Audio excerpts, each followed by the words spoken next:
یہ کہ ایک آدمی اپنے عقیدے کی صلاح کرے، توحید اور اتباع. اور آپ دیکھیں کہ جو کلمہ ہم نے پڑھا ہے اور جو ہم اذان میں اور نماز میں پڑھتے ہیں وہ کیا ہے؟ لا الہ الا اللہ محمد رسول اللہ. بس زبان سے پڑھنا ہے نہیں، بلکہ اس کا ایک تقاضا ہے. یہ کلمہ ہم سے ایک چیز ڈیمانڈ کرتا ہے، اس کا ایک تقاضا ہے. لا الہ الا اللہ کیا ترجمہ ہے؟ اللہ کے سوا کوئی عبادت کے لائق نہیں. محمد رسول اللہ، محمد اللہ کے رسول ہیں صلی اللہ علیہ وسلم. کیا تقاضا ہے اس کا؟ لا الہ الا اللہ، اللہ کے سوا کسی کی عبادت نہیں کرنا. محمد رسول اللہ، محمد رسول اللہ صلی اللہ علیہ وسلم کا طریقہ جو ہے اسی کے مطابق اللہ کی عبادت کرنا. عبادت اللہ کی، کسی اور کی نہیں، اور اس عبادت میں طریقہ محمد رسول اللہ صلی اللہ علیہ وسلم کا اور کسی کا نہیں. یہ حاصل کلام ہماری اس اختصار کی، جس کو مقدمہ آپ سمجھیں کہ کامیاب زندگی کے لیے جو کہ اصلاً آخرت کی کامیابی ہے، یہ اصول ہے اور یہ ضابطہ ہے جس کو اللہ تعالیٰ نے یہاں پر فرمایا. لیکن بعض لوگ سوال پوچھ سکتے ہیں، اور جیسا کہ اس دور میں بھی خاص طور سے تحریکیں جو اٹھی، جو پچھلی ماضی کے اندر جو مٹیریلزم کی طرف لوگ گئے تھے، مادیت کی طرف، تھک کے آگے تو پورے اسپرچولزم میں آگے ہو. روحانیت کیا ہے؟ مادیت کو ٹوٹلی ترک کر دینا، ایک دم اس طرف اور وہ ایک دم اس طرف. مٹیریلزم، مادیت ایک دم وہ کنارہ ہے. روحانیت، اسپرچولزم یا اسپرچوالٹی جس کو کہا، آپ نے بہت سے لوگوں کو دیکھا ہوگا، میڈیٹیشن وغیرہ وغیرہ، ہرے رام ہرے کرشنا مشن وغیرہ، بہت سارے ہیں، ایک نہیں ہے کئی ہیں. مونک بن جانا، تو وہ ایک دم اس طرف کے ایکسٹریم ہے کہ دنیا سے قطع تعلق کرنا. اور اسلام میں رہبانیت نہیں ہے. لا رہبانیت فی الاسلام، اسلام میں رہبانیت نہیں ہے. اللہ تعالیٰ نے ایک ایسا دین دیا ہے جس میں آخرت کے بھی تقاضے پورے ہوتے ہیں اور دنیا کے بھی. اس اعتبار سے یہ ایک امتیازی شان ہے اسلام کی اس دور میں بھی کہ ہمارا دین ایسا ہے کہ ہم کو صرف آخرت والے اور جنت والے خواب نہیں دکھاتا ہے جیسا کہ بہت سارے دوسرے جھوٹے دین ہیں، بلکہ جنت کا سچا وعدہ ہے اور اس کے لیے صحیح رہبری ہے، اور مزید یہ کہ دنیا میں بھی کامیابی کے لیے بہترین رہبری ہے. وہ کیسے؟ تو ہم دیکھیں کہ جو اصول اللہ تعالیٰ نے بیان کیے ہیں ان اصولوں کو ہم دیکھتے ہیں ایک ایک کر کے، تو انشاءاللہ اس بارے میں بات کی وضاحت ہوگی. سب سے پہلی چیز یہ کہ دنیا کے اندر جو فساد ہے اور جو بگاڑ ہے اس کی جڑ جو ہے وہ نفع پرستی، نفع حاصل کرنا اور بے خوفی ہے. اگر آپ دیکھیں کہ دنیا کے اندر آدمی کو دو محرکات یا دو محرک اس کے لیے ہوتے ہیں. انیشیٹو جو آدمی لیتا ہے کسی چیز کے کرنے کے لیے، تو دو چیزیں ہوتی ہیں جو اس کو حرکت میں لاتی ہیں، ایک امید اور دوسرے خوف. اگر دنیا کی امید اس کو ہے، جہاں تک اس کو نفع ملے گا تب تک وہ کرے گا، جہاں اس کو دکھائی دے گا کہ کوئی فائدہ نہیں ہے تو وہ کچھ نہیں کرے گا. اسی طرح سے جہاں تک اس کو ڈر ہو، ارے پولیس پکڑے گا، تو وہ رک جائے گا. لیکن جنگل میں جا کے کوئی پولیس اس کو پکڑنے والا نہیں، اندھیرے کمرے میں اس کو کوئی پکڑنے والا نہیں، تو پھر وہ ڈر اس کے لیے وہاں باقی نہیں رہا. تو گناہ اور فساد جو ہے اس کے لیے بھی جو ہے چور دروازے کھلتے ہیں جب انسان کا ڈر مخلوق کا ہو اور امید جو ہے چھوٹی چیزوں کی ہو، ختم ہونے والی چیزوں کی ہو. اسلام ایک ایسا دین ہے جو ہم کو ایسی چیزوں کی امید بتلاتا ہے جو اعلیٰ ترین ہے اور جو کبھی ختم نہیں ہونے والی، اور ایسی ذات کا ڈر ہم کو دلاتا ہے جو ہر جگہ ہم کہیں بھی جائیں، چاہے اندھیرے میں ہو اجالے میں ہو، اللہ ہم کو دیکھ رہا ہے. دو واقعات میں بطور مثال اختصار کے ساتھ میں بیان کرتا ہوں جو اس بات کو واضح کریں گے کہ اللہ کے رسول صلی اللہ علیہ وسلم کے زمانے میں جو اچھا معاشرہ بنا اس کی اصل میں یہ بات تھی. مثال کے طور پر امام بخاری نے تفسیر القرآن میں ایک روایت نقل کی ہے. ایک شخص اللہ کے رسول صلی اللہ علیہ وسلم کے پاس آیا. میں متن ذکر کیے بغیر آپ کو اردو ہی میں ترجمہ بیان کر رہا ہوں، ورنہ بہتر تو یہ تھا کہ متن بھی بیان کیا جائے تاکہ رسول کریم صلی اللہ علیہ وسلم کے الفاظ بھی ہماری کان میں جائیں. ایک شخص آیا اللہ کے رسول صلی اللہ علیہ وسلم کے پاس اور کہا کہ یا رسول اللہ مجھ کو بہت تنگی اور فاقہ پیش آیا ہے. آپ نے اس کا حال دیکھا، پہلے اپنے گھروں میں ازواج مطہرات کے پاس آدمی بھیجا کہ کچھ ہو تو اس کو لا کے دیں تاکہ کھائے. لیکن آپ کے گھروں کا بھی حال یہ تھا کہ کچھ جمع کر کے تو رکھتے نہیں تھے. ازواج مطہرات نبی کریم صلی اللہ علیہ وسلم کی تربیت میں سیکھنے والی تھیں اور آپ کے طریقے پہ بہترین طور پر چلنے والی تھیں, تو ان کے پاس بھی کچھ نہیں تھا. وہ آدمی واپس آیا, کچھ بھی نہیں ہے, آپ کے کسی گھر میں کچھ نہیں ہے, 9 گھر کچھ نہیں. پھر آپ نے کہا کون شخص ہے جو اس شخص کی مہمانی قبول کرے, اللہ تعالیٰ اس پر رحم کرے, یرحمہ اللہ, اللہ تعالیٰ اس پر رحم کرے گا, کون ہے ایسا؟ ایک شخص اٹھے, کہا اللہ کے رسول صلی اللہ علیہ وسلم میں کروں گا. لے گئے گھر میں, بیوی سے جاتے ہی کہا دیکھ اللہ کے رسول صلی اللہ علیہ وسلم کا مہمان ہے, کوئی چیز گھر میں ایسی ہو جو دی جا سکتی ہو اس کو بچا کے مت رکھنا. بیوی نے کہا ہمارے لیے تو ہے ہی نہیں, آپ کے لیے میرے لیے ہے نہیں, ہے تو بس بچوں کے لیے ہے, بچوں کے لیے ہے. کہا نہیں نہیں, بچے جب اٹھیں مانگے کھانا, بہلا پھسلا کے سلا دینا ان کو اور کھانا سامنے رکھ دینا, اور جب ہم کھانے کے لیے بیٹھ جائیں تو چراغ صحیح کرنے کے لیے اٹھنا اور بجھا دینا. تو اور میں دونوں اپنا پیٹ لپیٹ کے سو جائیں گے, یعنی ہم کھانے جیسا کریں گے لیکن کھائیں گے نہیں, مہمان کھاتا رہے گا. اور ہم بچے کتنا کھاتے ہوں گے آپ سوچیں, تو مہمان کھا لے گا, ہم بھوکے ویسے ہی سو جائیں گے. اور انہوں نے ایسے ہی کیا, کسی کو خبر نہیں. اگلے دن جب اللہ کے رسول صلی اللہ مہمان کو, آپ سوچیں مہمان کو خبر نہیں, کتنا پرفیکشن کے ساتھ میں کیا ہوگا, یعنی اخلاص کا دیکھیے آپ, یہ بھی کیسا یعنی اعلیٰ ترین اخلاص کہ جس کو کھلا رہے ہیں اس کو نہیں معلوم, اس کو تو معلوم ہونا چاہیے, اس کو بھی نہیں معلوم کہ ایسا کھلا دیا اس کو کہ اس کو بھی نہیں معلوم. لیکن انسان سے تو چھپ سکتا ہے, اللہ سے تو نہیں چھپتا ہے. اندھیرے میں کھلا رہے ہیں, اللہ تعالیٰ اندھیرے میں بھی دیکھ رہا ہے. اگلے دن جب اللہ کے نبی صلی اللہ علیہ وسلم کے پاس گئے تو آپ نے فرمایا کہ اللہ تعالیٰ ہنسا تم دونوں کے اوپر, فلاں اور فلانی کے اوپر, کہ جو رات میں انہوں نے اس طرح سے مہمان یعنی ان کو جو کھلایا, اللہ تعالیٰ کو بہت اچھا لگا. عجبا یا ضحکا کا لفظ عربی میں آیا ہے کہ اللہ نے تعجب کیا, بہت اچھا لگا اللہ کو, اور اللہ ہنسا اس کے اوپر کہ کیسے بندے میرے, کہ کتنے اخلاص کے ساتھ انہوں نے مہمان کو کھلا دیا اور مہمان کو بھی پتا نہیں, اور خود بھوکے, بچے بھوکے. آپ دیکھیں کون سی قوت ہے جو اس طرح کا سماج پیدا کرتی ہے. اللہ سے پانے کا مزاج, اللہ ہم کو دے گا, یرحمہ اللہ, اور تو کچھ نہیں کہا نا, اللہ اس پہ رحم کرے, اللہ کی رحمت کی خاطر اتنا کرنا. آپ سوچیں کیسی تربیت کی ہوگی اللہ کے رسول صلی اللہ علیہ وسلم نے صحابہ کی, کیسی اعلیٰ تربیت ہوگی, کیسے لوگ, ایک ایک آدمی کتنا قیمتی ہوگا. تو یہ صحابہ ہے. دوسرا واقعہ آپ دیکھیں, یہ بخاری کی روایت ہے. دوسرا واقعہ جو ہے امام مسلم نے کتاب الایمان میں ذکر کیا ہے. ابو مسعود البدری, بدر کے صحابی, بدر کی جنگ میں شریک ہوئے ہیں. ابو مسعود البدری کہتے ہیں کہ میرا غلام تھا, کچھ غلطی کیا اس نے, تو میں لکڑی سے اس کی پٹائی کر رہا تھا, لکڑی سے اس کو پیٹ رہا تھا, اور باہر اوپن میں, اور بہت غصے میں تھا, خوب پٹائی کر رہا تھا اس کی. پیچھے سے میں نے آواز سنی, یا اعلم ابا مسعود, اے ابو مسعود جان لے, اس بات کو اچھی طرح سے جان. کہتے اتنا غصے میں تھا کہ مجھ کو سمجھا نہیں کیا بول رہا ہے, کون کیا بول رہا ہے, دھیان نہیں گیا میرا. لیکن جب قریب آئی آواز, وہ شخصیت قریب آئی, تو میں نے دیکھا اللہ کے رسول صلی اللہ علیہ وسلم ہے, اور آپ کہہ رہے ہیں اعلم ابا مسعود, اعلم ابا مسعود, اے ابو مسعود جان جا, جان جا. کہتے ہیں میرا ہاتھ سے جو لکڑی تھی میرے ہاتھ میں گر گئی.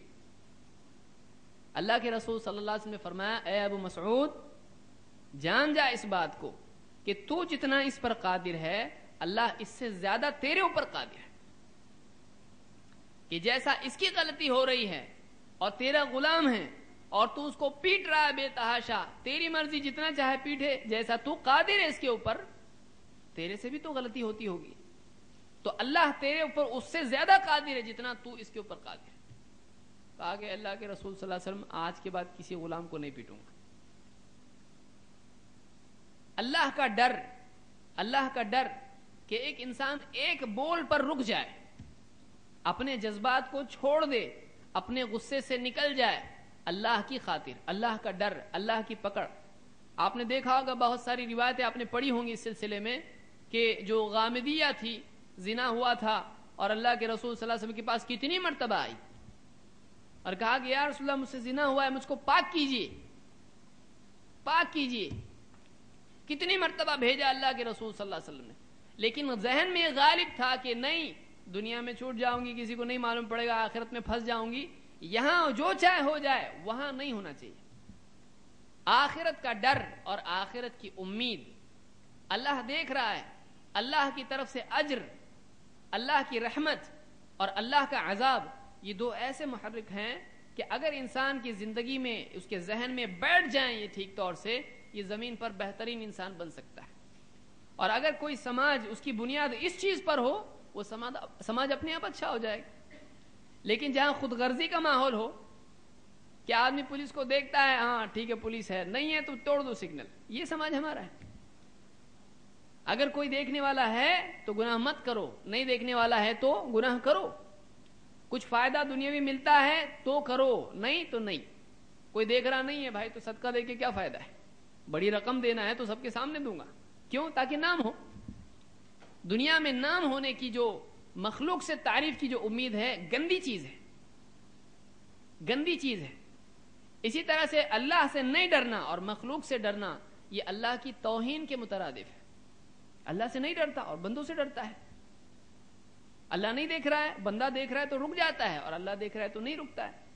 جس ذہن میں یہ چیز بیٹھ جائے کہ اللہ دیکھ رہا ہے اور اللہ سے بہتر کوئی نہیں دے سکتا ہے عطا، اور اللہ سے بری پکڑ کسی کی نہیں. نبئ عبادی انی انا الغفور الرحیم وان عذابی هو العذاب الالیم. اللہ تعالیٰ فرماتا ہے نبی آپ میرے بندوں کو خبر کیجئے، میرے بندوں کو بتلائیے، نبئ عبادی انی انا الغفور الرحیم، کہ میں غفور الرحیم ہوں، مغفرت کرنے والا، رحم کرنے والا. اور اسی کے بعد فرمایا وان عذابی هو العذاب الالیم، اور میرا جو عذاب ہے بڑا دردناک عذاب ہے، بڑا دکھ دینے والا، تکلیف دینے والا عذاب ہے. جس کے دل میں یہ بیٹھ جائے وہ بہترین انسان بن سکتا ہے. اور آپ دیکھیں صحابہ کی بہترین انسان بننے کا راز کیا ہے؟ آپ دیکھیں یہی راز ہے. اللہ کے رسول صلی اللہ علیہ وسلم یہی ذہن بنا ہے. تو بہرحال یہ دو چیزیں ضروری ہیں ایک اچھے سماج کے لیے، اور مزید یہ کہ اس میں پھر جب بھلائی کرنا ہے تو نبی کا طریقہ ہے، اور برا کیا ہے بھلا کیا ہے کی تعریف کہاں سے ملے گی؟ نبی کریم صلی اللہ علیہ وسلم کی طرف سے. اب ہم آتے ہیں ان اصولوں کی طرف. چونکہ بعض لوگ کہیں گے کہ بھائی ٹھیک ہے دیندار تو بننا چاہیے، تو سبھی کہتے ہیں اور ہم بھی مانتے ہیں، لیکن کیا اسلام اس سلسلے میں دنیاوی کامیابی کے لیے کہ میرا بزنس ہے، میں آفس میں کام کرتا ہوں، میں فلاں فیلڈ میں ہوں، میں اس ایجوکیشن میں پڑھ رہا ہوں، اسلام کیا ہم کو اس بارے میں گائیڈ کرتا ہے؟ تو یہ بھی ہم کو جاننا ضروری ہے کہ کیا آداب اور اصول ہیں تاکہ ایک انسان کامیاب بنے. اسلام کیا رہبری اس کو دیتا ہے؟ سب سے پہلی چیز یہ ہے کہ تقریباً 10-11 چیزیں ہیں، اس کو آپ یاد رکھ سکتے ہیں. سب سے پہلی چیز جو ہے کامیابی کے لیے، ایک دنیا میں کامیاب زندگی کے لیے ایک انسان کو علم کا ہونا ضروری ہے. جس فیلڈ میں آپ جا رہے ہیں، چاہے وہ ٹیکنالوجی یعنی میکینکس ہو یا فزکس ہو، کیمسٹری ہو، یا کوئی ڈاکٹر بننا ہو، انجینئر بننا ہو، یا آپ کو کوئی دکان ڈالنا ہو، یا کوئی بزنس آپ کو کرنا ہو، یا کم سے کم آپ کو ڈرائیور بننا ہو، گاڑی چلانا ہو، اس کو بھی تو جاننا ضروری ہے. اگر بغیر جانے گاڑی چلائے گا تو پھر خود بھی جائے گا، دوسروں کو بھی لے کے جائے گا. تو جاننا سب سے پہلا اصول یہ کہ جس فیلڈ میں وہ کچھ کامیابی حاصل کرنا چاہتا ہے اس فیلڈ کا علم اس کے پاس میں ہو.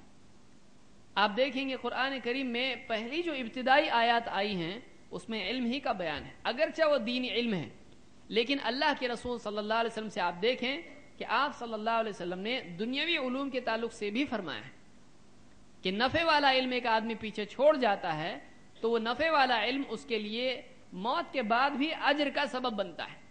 اور آپ دیکھیں کہ اگر یہ مائک نہیں ہوگا تو آواز بہت دور تک نہیں پہنچ پائے گی. تو اس کا علم رکھنا، اس کو جاننا، یہ بھی نفع والا علم ہے. تو اس کا سیکھنا اور جاننا یہ بھی جو ہے دین ہوگا. اگر کوئی آدمی دوسرا لائٹ ہے اور پنکھے ہیں اور اس طرح کی چیزیں ہیں، اگر یہ اس کا علم حاصل کر رہا ہے اس نیت سے کہ اس کے ذریعے سے دین کا نفع ہو، دینی اعتبار سے اس سے فائدہ اٹھایا جائے، تو یہ بھی اس کے لیے اجر کا ذریعہ بنے گا.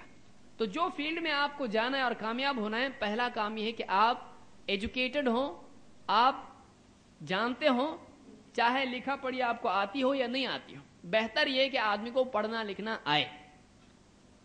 آپ دیکھیں گے کہ امام احمد نے روایت نقل کی ہے کہ عبداللہ ابن عباس رضی اللہ تعالیٰ فرماتے ہیں کہ جب اللہ کے رسول صلی اللہ علیہ وسلم کی جنگ ہوئی بدر کی، جب جنگ بدر ہوئی تو اس میں کچھ قیدی ہوئے. کچھ تو قیدی ایسے تھے جن کے پاس مال وغیرہ تھا، رشتہ دار تھے، قبیلے تھے، انہوں نے اپنے آپ کو فدیہ دے کر چھٹکارا کر لیا. لیکن کچھ لوگ ایسے تھے جن کے پاس فدیے کے لیے کچھ نہیں تھا. آپ دیکھیں اللہ کے رسول صلی اللہ علیہ وسلم نے ان کو کھیت میں کام کرنے کے لیے نہیں کہا، ان کو بوجھ اٹھانے کے لیے نہیں کہا، بلکہ جو پڑھے لکھے لوگ ان میں سے تھے، جو لکھنا پڑھنا جانتے تھے، ان سے کہا کہ تم انصار کے 10 بچوں کو لکھنا پڑھنا سکھا دو، تمہاری چھٹی. انصار کے 10 بچوں کو پڑھنا لکھنا سکھا دو، تم آزاد. ایک قیدی ہے دشمن اسلام کا، پکڑا گیا ہے جنگ میں، لیکن اس کے پاس اگر کوئی نالج کی چیز ہے تو آپ بتائیں اسلام کتنا وسعت والا دین ہے کہ اللہ کے رسول صلی اللہ علیہ وسلم نے دشمنوں سے فائدہ لینا ہم کو سکھلایا. دشمنوں سے کیسے فائدے کی چیز آدمی لے لے، یہ اصول ہم کو دیا کہ آج ویسٹ میں جو اسلام دشمن طاقتیں ہیں اور ترقی یافتہ ممالک ہیں، آج ان کی ٹیکنالوجی ہم سیکھ سکتے ہیں. لیکن مصیبت یہ ہو جاتی کہ ہم ان کی تہذیب بھی لے کے آتے ادھر. تہذیب ایک الگ چیز ہے اور ٹیکنالوجی ایک الگ چیز ہے. تو ہم کو ان کی ٹیکنالوجی، ان کا نالج لینا ہے، ان کی تہذیب نہیں لینا ہے. ہم کو کھڑے رہ کے نہیں کھانا ہے، کھڑے ہو کر ہم کو نہیں کھانا ہے، بائیں ہاتھ سے ہم کو نہیں کھانا ہے. ہم کو ادھورے کپڑے نہیں پہننا ہے کہ جس میں جسم کا وہ حصہ دکھائی دے جو نہیں دکھنا چاہیے. تو ہم ان کی ٹیکنالوجی لیں، یہ پہلا اصول ہے. اسی طرح سے اللہ تعالیٰ نے دینی علم کے سلسلے میں کہا فَاسْأَلُوا أَهْلَ الذِّكْرِ إِن كُنتُمْ لَا تَعْلَمُونَ، کہ جاننے والوں سے، اہل ذکر سے پوچھو اگر تم کو نہیں معلوم ہے. اس میں اصول بتلایا گیا کہ اہل ذکر سے نہ جاننے والے پوچھیں. یہ دینی اعتبار سے آیت ہے کہ دین کا علم رکھنے والوں سے پوچھا جائے. لیکن اس میں ایک بات یہ بھی سامنے آتی ہے کہ جیسے دینی اعتبار سے بعض اہل اختصاص ہوتے ہیں، ایکسپرٹس ہوتے ہیں، تو انہی سے پوچھا جاتا ہے. اسی طرح سے دنیوی اعتبار سے دنیوی علوم میں جو ایکسپرٹ ہوتے ہیں، ایک آدمی کسی فیلڈ میں جانے سے پہلے یا کسی چیز میں پھنس گیا ہے تو وہ کیا کرے؟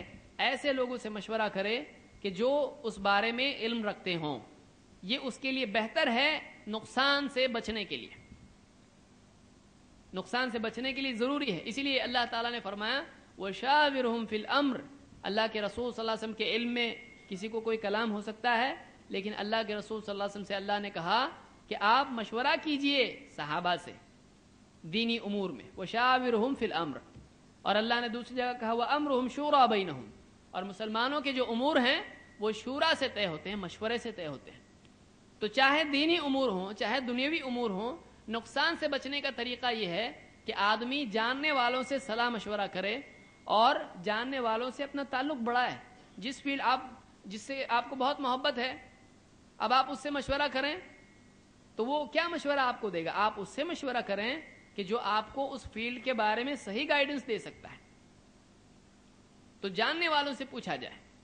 دوسرا اصول اس میں ہم کو یہ ملتا ہے کہ بہت سارے مسلمان جو ہیں غلط فہمی میں آ جاتے ہیں کہ اللہ پر توکل کا مطلب یہ ہے کہ ہم اسباب کو ترک کر دیں. اسلام یہ نہیں سکھاتا ہے، بلکہ اللہ کے رسول صلی اللہ علیہ وسلم کی جو تعلیمات ہیں ان میں مسلمان کو ایسا بنایا گیا ہے کہ مسلمان بھروسہ اللہ پر رکھے، لیکن جو مینز اس کو اختیار کرنا چاہیے، جو اسباب اور وسائل اس کو اختیار کرنے چاہیے ان کو بھی اختیار کریں. جو پریکاشنز اس کو لینا چاہیے ان کو لے. آدمی ہاتھ چھوڑ کے گاڑی چلائے اور کہے کہ نہیں اللہ کو زندہ رکھنا ہوگا رکھے گا، مارنا ہوگا مار دے گا، اسلامی اعتبار سے یہ صحیح ایٹیٹیوڈ نہیں ہے. آپ دیکھیں ایک صحابی اللہ کے رسول صلی اللہ علیہ وسلم کے پاس آئے اور کہا یا رسول اللہ اعقرها واتوکل او اطلقها واتوکل. اونٹ ہے، میرا اونٹ ہے، میں اس کو باندھوں اور اللہ پہ بھروسہ کروں یا اس کو کھلا چھوڑ دوں اور اللہ پہ بھروسہ کروں؟ کیونکہ اللہ پہ بھروسہ رکھوں کہ اللہ بچائے گا اس کو کھونے سے، تو باندھ کے بھروسہ کروں یا کھلا چھوڑ کے؟ آپ نے فرمایا اعقلها وتوکل، اس کو باندھ اور پھر اللہ پہ بھروسہ کر. باندھنے کا کام تیرے جسم کے لیے حکم ہے اور توکل کا تعلق تیرے جسم سے نہیں، دل سے ہے. دل میں اللہ پر بھروسہ ہو، باندھنے پر نہیں. لیکن باندھنا یہ حکم ہے ہم کو، اس کو اختیار کرنا ہے. اسباب کا اختیار کرنا اللہ کے شکر میں سے ایک شکر ہے. اللہ کا شکر ادا کرنے کے ضمن میں آتا ہے کہ اللہ نے جو نعمتیں دی ان کو استعمال کریں. تو اسلام ہم کو دو ایکسٹریمز جو ہیں، دو ایک دم دور کی راہیں ہیں، ایک ادھر ایک ادھر. ایک تو یہ کہ آدمی اسباب ہی پر بھروسہ کر لے. کوئی آدمی کہے کہ کام کو نہیں جائیں گے تو کیا انسان زندہ رہ سکتا ہے؟ کیا اللہ کھلائے گا؟ کیا اللہ کام پہ نہیں جائے گا، کمائے گا نہیں تو بھی کھلا سکتا ہے. اس لیے کہ امی کے پیٹ میں جب یہ تھا تو کوئی کام پہ نہیں جاتا تھا. ماں کے پیٹ میں جب تھا تو کوئی اس کا ڈیلر نہیں تھا، یہ کسی کمپنی کا کوئی پروڈکٹ بیچتا نہیں تھا، اس کو کہیں سے چیک نہیں آتا تھا. ماں کے پیٹ میں 9 مہینے تک اللہ نے اس کو زندہ رکھا. اللہ قادر ہے، لیکن اللہ کا طریقہ یہ ہے کہ بندہ اللہ کی اطاعت میں رسول کریم صلی اللہ علیہ وسلم کی اتباع کے طور پر اسباب کو استعمال کرے، مینز کو بھی اختیار کرے. یہ شکر ہے اللہ کا اور یہ دین ہے. اسباب کا اختیار کرنا بھی دین ہے. البتہ اتنا انسان یاد رکھے کہ اللہ سارے اسباب اور وسائل کا بدل بنتا ہے لیکن اسباب اور وسائل اللہ کا بدل نہیں ہے. اس لیے کوئی راستہ نہ ہو تو اللہ تعالیٰ فرماتا ہے وَمَن يَتَوَكَّلْ عَلَى اللَّهِ فَهُوَ حَسْبُهُ، جو اللہ پر بھروسہ کر لے اللہ اس کے لیے کافی ہو جاتا ہے. پھر بغیر سبب کے بھی اللہ قادر ہے بچانے پر. تو یہ دوسری چیز ہم یاد رکھیں کہ اسباب کو اختیار کیا جائے لیکن اللہ پہ بھروسہ بھی رکھیں. صرف بھروسہ کر کے اسباب کو چھوڑ دیں. بہت سارے نوجوان کہتے ہیں کہ نہیں اب پڑھائی وڑھائی نہیں کرنا ہے، اللہ کو جتنا رزق دینا ہوگا دے گا. بہت سارے لوگ دکانیں بند کر دیتے ہیں، کہتے ہیں نہیں اب جائیں گے نہیں دکانوں پہ، جو دینا ہوگا اللہ کو دے گا. یہ غلط ہے، اس لیے کہ اللہ کے نبی صلی اللہ علیہ وسلم اور صحابہ کا یہ طریقہ نہیں تھا. اللہ کے رسول صلی اللہ علیہ وسلم فرماتے ہیں، جو اوپر کی حدیث اونٹ والی میں نے ذکر کی ترمذی کی ہے اور شیخ الالبانی نے اس کو صحیح حسن کہا ہے صحیح الجامع الصغیر میں. اسی طرح سے اللہ کے رسول صلی اللہ علیہ وسلم فرماتے ہیں لو انکم کنتم تتوکلون علی اللہ حق توکلہ لرزقکم کما یرزق الطیر تغدو خماصا وتروح بطانا، کہ اگر تم ویسا اللہ پر بھروسہ کرنے لگو جیسا کہ پرندے کرتے ہیں تو وہ تم کو ایسے طور پر رزق دے گا کہ جیسا پرندوں کو دیتا ہے. تم ویسے اللہ پر بھروسہ کرو جیسا کہ حق ہے بھروسہ کرنے کا، تو پرندوں کو جیسا رزق دیتا ہے تم کو رزق دے گا. کیسے؟ تغدو خماصا، صبح سویرے خالی پیٹ جاتے ہیں، اور وتروح بطانا، شام کو پیٹ بھرے لوٹتے ہیں. گھر میں سنبھال کے رکھتے ہیں نہیں، کوئی جیب میں بھر کے لاتے ہیں نہیں، کوئی تھیلی لے کے جاتا ہے نہیں، ڈیلی ان کو رزق ملتا ہے. اس میں علماء نے کہا اس میں خود دلیل ہے کہ اسباب کو اختیار کریں. اس لیے کہ کوئی پرندہ ایسا نہیں کرتا کہ گھر میں بیٹھا رہے اللہ چاہے گا تو میرے گھونسلے میں ڈالے گا. نہیں، گھونسلہ چھوڑ کے جاتا ہے، گھونسلہ چھوڑ کے جاتا ہے لیکن بھروسہ اللہ پر ہے کہ اللہ دے گا، اس لیے کل کے لیے کچھ نہیں کر رہا ہے. تو ہم کو بھروسہ اللہ کی ذات پر ہو اور ہم اسباب اور وسائل کو بھی اختیار کریں. یہ اسلام کی تعلیم ہے اور یہ جس کو ہم کہیں گولڈن مین ہے، درمیانی راستہ ہے، افراط اور تفریط کے بیچ کا راستہ ہے جو صحیح صراط مستقیم ہے. اسی طرح سے کامیابی کے لیے انسان کے لیے بھی ضروری ہے کہ وہ جو چیز اس کے پاس ہے اس پر نگاہ رکھے، جو نہیں ہے اس کے پاس اس پر شکایت اور رونا دھونا نہ کرے. آپ دیکھیں بہت سارے لوگوں کا حال یہ ہوتا ہے کہ اللہ کی نعمتیں ان کے پاس بہت ساری ہوتی ہیں لیکن ہمیشہ ذہن میں یہ ہوتا ہے کہ کیا نہیں ہے، کیا ہے اس پر دھیان نہیں جاتا ہے، کیا نہیں ہے پہ جاتا ہے. اس لیے بہت کچھ ہونے کے باوجود بھی ہمیشہ یہ پریشان اور متفکر رہتا ہے، ہمیشہ فکر میں رہتا ہے. کیوں؟ اس لیے کہ کیا نہیں ہے پہ دھیان ہے. تو ہر انسان، کوئی دنیا کا ایسا انسان نہیں جس کے پاس سب کچھ ہو، اس لیے کہ دنیا میں ممکن بھی نہیں ہے، دنیا میں ممکن نہیں ہے. وَلَهُمْ فِيهَا مَا يَشَاءُونَ، یہ جنت کی صفت ہے کہ ان کے لیے سب کچھ ہوگا جو وہ چاہیں گے. تو دنیا میں تو ہمیشہ انسان کو کچھ نہ کچھ کم ہوگا. انسان کے لیے اپنے آپ کو غم سے، فکر سے، ٹینشن سے، سٹریس سے بچانے کے لیے ایک طریقہ یہ بھی ہے کہ وہ حاصل جو ہے اس پر نگاہ رکھے، جو کھویا یا نہیں مل رہا ہے اس کے اوپر نگاہ نہیں رکھے. اللہ کے رسول صلی اللہ علیہ وسلم فرماتے ہیں اغتنم خمسا قبل خمس، 5 چیزوں کو 5 چیزوں سے پہلے غنیمت جان، اس کی ویلیو کو سمجھ، اس کو صحیح طور پر اس سے فائدہ اٹھا. کیا چیزیں ہیں؟ بہت سے لوگ ان چیزوں پہ غور نہیں کرتے اور ان کو نعمت میں شمار کرتے بھی نہیں ہیں. آپ نے فرمایا حیاتک قبل موتک، اپنی زندگی کو غنیمت جان، اس کی ویلیو سمجھ موت سے پہلے. اور وصحتک قبل سقمک، اپنی صحت کو غنیمت جان بیماری سے پہلے. اور وفراغک قبل شغلک، اور اپنے جو اوقات کا فارغ ہونا ہے، فری ٹائم تجھ کو مل رہا ہے، پھنسا نہیں ہے، ذمہ داریاں بڑی نہیں ہیں ابھی تیرے اوپر، تو تیرے پاس جو فری وقت ہے، فراغ تیرے پاس ہے، اس کو غنیمت سمجھ تیرے مشغول ہونے سے پہلے، بزی ہو جانے سے پہلے. اور وشبابک قبل حرمک، اور اپنی جوانی کو غنیمت جان بڑھاپے سے پہلے. اور وغناک قبل فقرک، اور اپنی امیری کو، مالداری کو غنیمت جان فقر اور غریبی اور تنگ دستی کے پہلے. اس حدیث کو امام حاکم اور امام البیہقی نے شعب الایمان میں ذکر کیا ہے اور دوسروں نے بھی، اور شیخ الالبانی نے اس کو صحیح کہا ہے صحیح الجامع الصغیر میں. تو اس حدیث میں آپ دیکھیں اللہ کے نبی صلی اللہ علیہ وسلم نے بعض چیزوں کو بعض سے پہلے غنیمت جاننے کے لیے کہا. آپ دیکھیں جوانی کی، کتنے لوگوں کی جوانی ایسی پڑھائی میں، کھیل کود میں گزر جاتی ہے، یہاں وہاں گھومنے پھرنے میں گزر جاتی ہے، ذمہ داریاں ان کو سمجھ میں نہیں آتی ہیں، اس سے فائدہ نہیں اٹھا پاتے ہیں. بہت سارے نوجوان عبادت کے اعتبار سے جوانی گزر جاتی ہے، دنیاوی اعتبار سے ان کا وقت نکل جاتا ہے، بعد میں لگتا ہے ارے اب فیملی بڑھ گئی، اگر میں جوانی میں پڑھائی کر لیتا آج اچھا جاب لگتا مجھ کو. اب بوڑھا ہو گیا، اب کیا کر سکتا ہے، اب فیملی بھی ہو گئی، اب کچھ نہیں کر سکتا. تو بہت سارے لوگوں کو بعد کی عمر میں پچھتاوا ہوتا ہے جوانی ضائع کر دی. بڑھاپے میں جا کر آدمی کوئی بھاگ دوڑ بھی نہیں کر سکتا ہے، جوانی میں اچھا کام کر کے کچھ کر لیتا، بڑھاپے کے لیے سہارا بن جاتا. لیکن اب بڑھاپا ہے اور بیٹی کی شادی بھی آ گئی، اب کیا کریں گے، کوئی ساتھ دینے والا نہیں.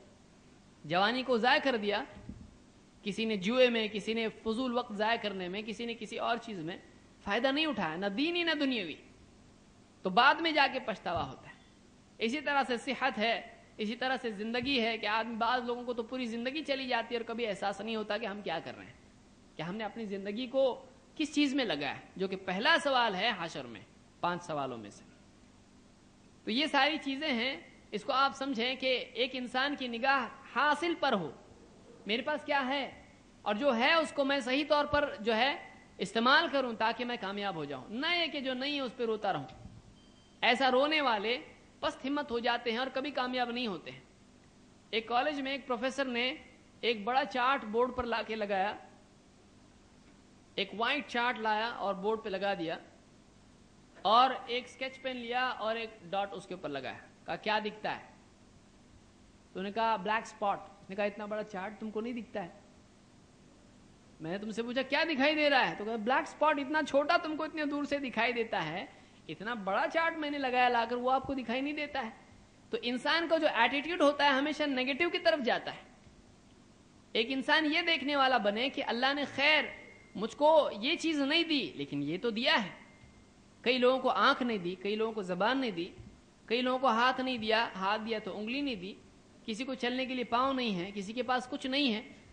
تو بہت ساری چیزیں ہم کو ملی ہیں فری آف کاسٹ، اس کا ویلیویشن ہم نہیں کر پاتے ہیں، اس کا شکر ہم نہیں کر پاتے. اسی لیے شیطان نے کہا تھا کہ وَلَا تَجِدُ أَكْثَرُهُمْ شَاكِرِينَ، اکثر کو تو ناشکرا پائے گا. اور اسی لیے اللہ تعالیٰ بھی فرماتا ہے وَقَلِيلٌ مِّنْ عِبَادِيَ الشَّكُورُ، میرے بندوں میں بہت تھوڑے شکر کرنے والے ہیں. تو ہم اللہ کی نعمتوں کو دیکھیں اور جو ہے اس سے شروعات کریں، جو نہیں ہے اس پہ رونے سے کوئی فائدہ نہیں. کامیاب آدمی کی پہچان یہ ہوتی ہے کہ جو ہاتھ میں اس کے ہے ابھی اس کو استعمال کر کے کامیاب بنتا ہے. بڑے بڑے خواب اور اس طرح کی چیزوں میں نہیں پڑنا چاہیے. اسی طرح سے ایک چیز یہ بھی ہے کامیابی کے لیے کہ انسان جو کام کر رہا ہے، جس راستے پر وہ چلا ہے کامیابی کے لیے، اس کے لیے کانسٹنسی کے ساتھ میں، مداومت کے ساتھ میں مسلسل کام کرے. بعض لوگوں کی عادت ہوتی ہے ایس ٹی ڈی یہاں پر چالو کر دیا، تھوڑے دن چلا چلا چلا، اس کا جی نہیں بول رہا ہے، چھوڑ دیا، بند کر دیا، پھر دوسری جگہ کوئی دوسرا بزنس کر دیا، پھر وہ 4 دن چلا وہ بھی چھوڑ دیا، پھر کہیں اور. کبھی زندگی میں سیٹل نہیں ہو پاتا ہے. اگر یہ مسلسل محنت کرے، کئی لوگ پڑھائی کرتے ہیں، یہ کورس کیا کمپیوٹرز کر دیا، اب آدھا کورس کیا چھوڑ دیا اس کو، پھر دوسرا کہیں اور جا کے کورس کیا مینجمنٹ میں، اس کو بھی ادھورا چھوڑ دیا. کوئی ایک کام مکمل طور پر نہیں کر پاتے ہیں. یہ اچھی چیز نہیں ہے، یہ کامیاب انسان کی علامت نہیں ہے، بلکہ کامیاب انسان وہ ہے جو کانسٹنسی کے ساتھ میں لگا رہے، چاہے ریزلٹس جلدی ملے یا نہیں ملے۔ یہ دینی اعتبار سے بھی ہے اور دنیوی اعتبار سے بھی ہے۔ اللہ کے رسول صلی اللہ علیہ وسلم نے فرمایا ان احب الاعمال الی اللہ ما دوم علیہ وان قل۔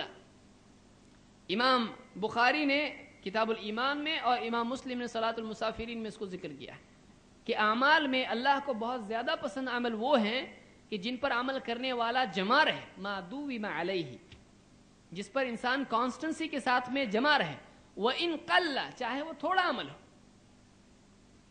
بہت سارے لوگ بولتے ہیں عربی سیکھنا ہے، لیکن 1 مہینے کے بعد بھول جاتے ہیں عربی کے خواب سارے۔ شروع میں جوش ہوتا ہے، بعد میں بھول جاتا ہے، اور وہ اتنا کون کرے گا، 3 کتابیں کون ختم کرے گا، 4 کتابیں کون ختم کرے گا۔ شروع میں کچھ لیسنز یاد ہو جاتے ہیں، پھر جو برڈن بڑھتا چلا جاتا ہے نہیں کر پاتا ہے۔ کچھ لوگ جو ہیں بہت زیادہ کرتے ہیں شروع میں، اس کے بعد جو چھوڑ دیتے ہیں تو سب بند ہو جاتا ہے۔ اسلام یہ نہیں سکھاتا ہے، تھوڑا لیکن مسلسل بہتر ہے اس بہت زیادہ سے جو کبھی کبھی ہو۔ تھوڑا مسلسل ہو، کنٹینیوس ہو، مسلسل آدمی کرتا رہے، تھوڑا تھوڑا تھوڑا تھوڑا۔ ایک قطرہ ٹپکتے ٹپکتے پتھر میں سوراخ کر دیتا ہے۔ ایک رسی جو ڈول کی ہوتی ہے، کنویں کی جو پتھر ہوتا ہے، اس میں گھستے گھستے اس کے اندر جو ہے نشان بنا دیتی ہے۔ رسی پتھر میں نشان بنائے، کتنا تعجب کی چیز ہے، لیکن بناتی ہے۔ پانی کا قطرہ مسلسل گرتا رہتا ہے، کہاں قطرہ کہاں پتھر، لیکن سوراخ ہوتا ہے کہ نہیں ہوتا ہے۔ تو مسلسل عمل کا جو ہے فائدہ ہوتا ہے۔ آدمی تھوڑا تھوڑا کرتا رہے لیکن مسلسل کرے تو وہ آدمی کامیاب ہوتا ہے۔ لیکن ایک آدمی جوش میں آ کے 4 دن کر لے، اس کے بعد چھوڑ دے، کبھی کامیاب نہیں ہوتا ہے۔ بہت کم ایسے لوگ کامیاب ہوتے ہیں، یہ لاٹری والے ہی کامیاب ہوتے ہیں۔ اسی طرح سے ایک آدمی کے اندر جلد بازی نہیں ہونا چاہیے، یہ 5واں اصول ہے کہ جلد بازی اس میں نہیں ہونا چاہیے۔ کہ ہم لوگ چاہتے ہیں کہ ہم پودا بیج بوئیں اور پودا اگائیں۔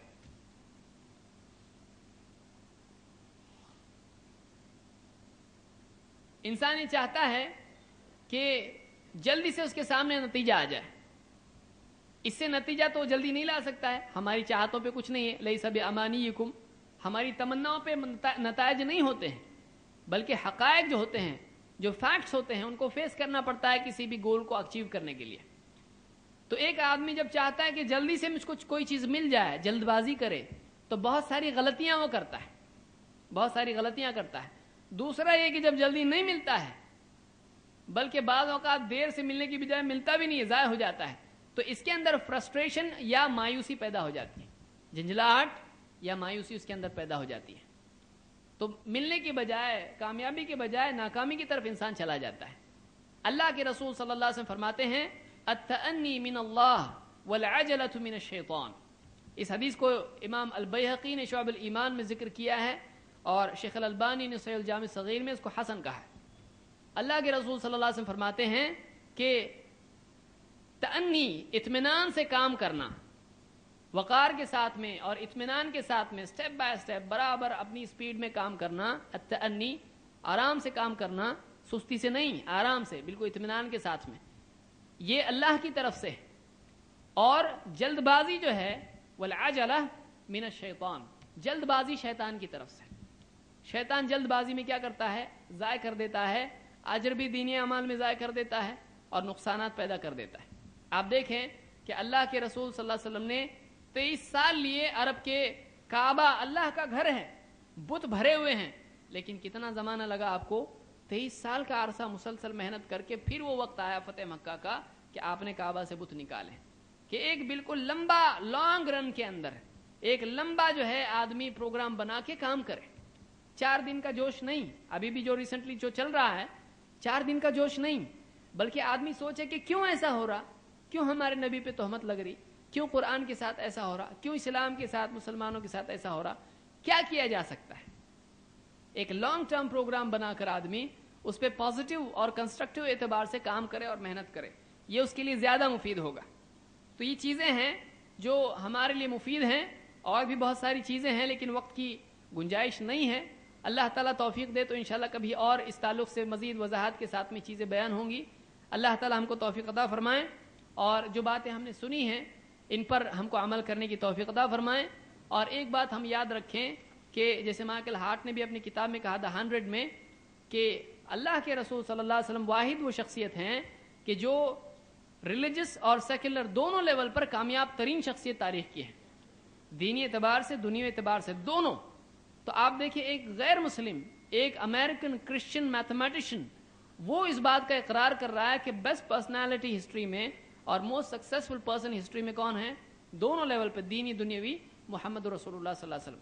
اور ہم اپنی دنیاوی اور دینی زندگی میں اللہ کے رسول صلی اللہ علیہ وسلم کی تعلیمات کو رہبر نہ بنائیں، گائیڈ لائنس اس کو اپنے لیے نہ مانیں اور اپنے آپ کو اس کے مطابق نہ ڈھالیں، تو بہت شرم کی بات ہے ہمارے لیے کہ بغیر ایمان کے ایک آدمی آپ کو نمبر 1 پر رکھ رہا ہے اور ہم دوسری تہذیبوں کے پیچھے بھاگ رہے ہیں، للچائی ہوئی نگاہ سے دیکھ رہے ہیں اور ہم اس کو مان رہے ہیں اور اپنی زندگی کو اس کے اصولوں پر ڈھال رہے ہیں. تو بہت شرم کی بات ہے. ایمان کے بعد یہ بہت شرم کی بات ہے. تو اللہ تعالی ہم کو توفیق عطا فرمائے. لقد کان لکم فی رسول اللہ اسوۃ حسنہ.